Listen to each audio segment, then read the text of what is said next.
This is Gettin Gastro with Blackliq. Have you ever worked in a restaurant before? Yes.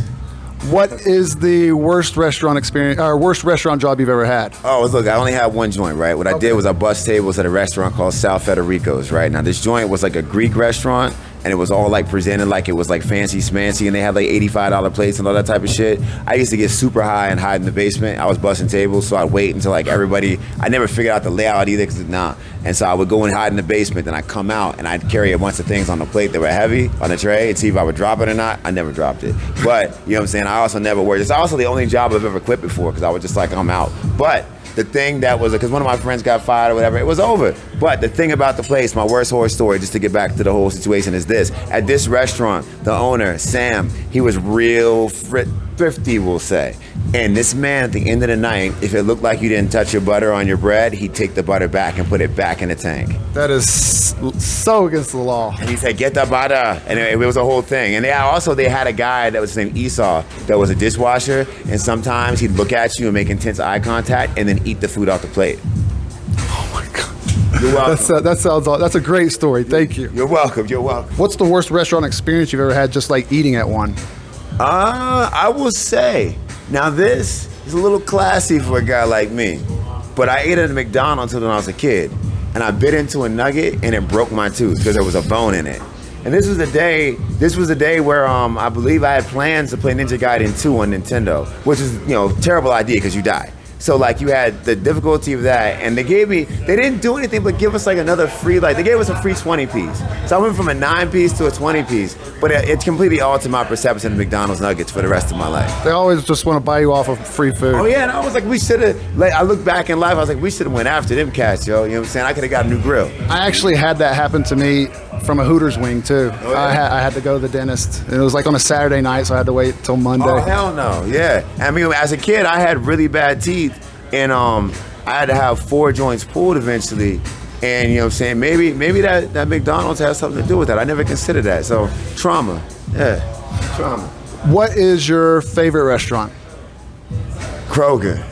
Hey, that's a good. They got everything. Yeah, they got everything. I mean, I live a real simple life, man. As we talk, I'm not a big food dude. So at this point, I was a fat kid. I did it. You know what I'm saying? So it's kind of hard for me to be excited, and it's such an exhausting experience. My man's, by the way, is a plug on bananas. You showed up with some bananas. They were appropriately ripe too from the organic section. It was some serious shit. I appreciate that. Don't tell nobody in the projects. But the thing about food in the Kroger is that I go there and I raid their produce section and I buy salads pretty much, and it's easy, it's simple, and I like being looked at because I spend an exorbitant amount of money there, it would seem. I like being looked at as a crazy dude who buys all those bananas and stuff. So it's a relaxing human space for me. That's why I like it, man.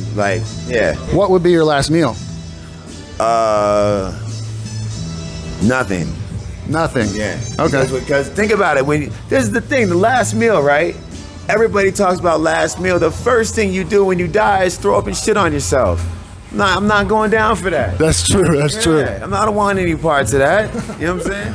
I forgot what I was going to say. That's what happens. See? What is the most adventurous thing you've ever eaten? I got to think a minute. Because always the easy go-to was like a pepper. But trying to think, what is something weird where I was like, why am I eating this shit? For me, okay. I got one. You know why? Look. All right, so look. I'm going to say, this doesn't sound exciting, but hear me out. I ate an Asian pear, right? And I didn't know you were supposed to warm them up or something. I bought it because it had a hat. And I was like, this apple with a hat might be cool, And it wasn't.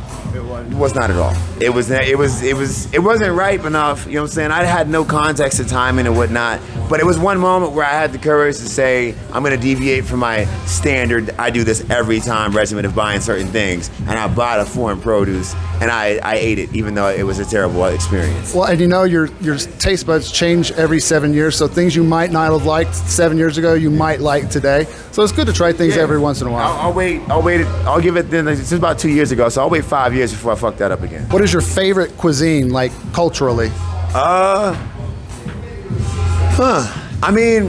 Okay, so I grew up on a lot of Italian food, you know what I'm saying? A lot of pasta dishes and things like that, spaghetti, especially spaghetti with meatballs, spaghetti with sauces, all kinds of stuff like that. So, and lasagna, lots of different kinds of lasagnas. So I have a place for that, but I also love Asian cuisine, you know what I'm saying, and Chinese food and shit like that. I loved having that stuff, and I used to do that a lot, you know what I'm saying, but when I quit fried foods and everything, I realized how much went away, and then the weight of eating pasta dishes later on, because look, I got a problem, man. I buy a whole box of Barilla, you know what I'm saying, them joints, you know what I'm saying, I get like the angel joints or like the small linguine, and I eat a whole box of that joint at 3/4, you know what I'm saying, and it was just like, yo, your lack of limits, you know, it's great in some situations, but this is not one. So like, I'm kind of stuck between Italian and Asian. Yeah. Well, those are good answers, though. Yeah. And the thing about pasta, especially, is it expands. It continues to expand in your stomach. Yeah. So I'm eating 3/4 a box of Barilla linguine. He said the name of the place. I mean, a brand.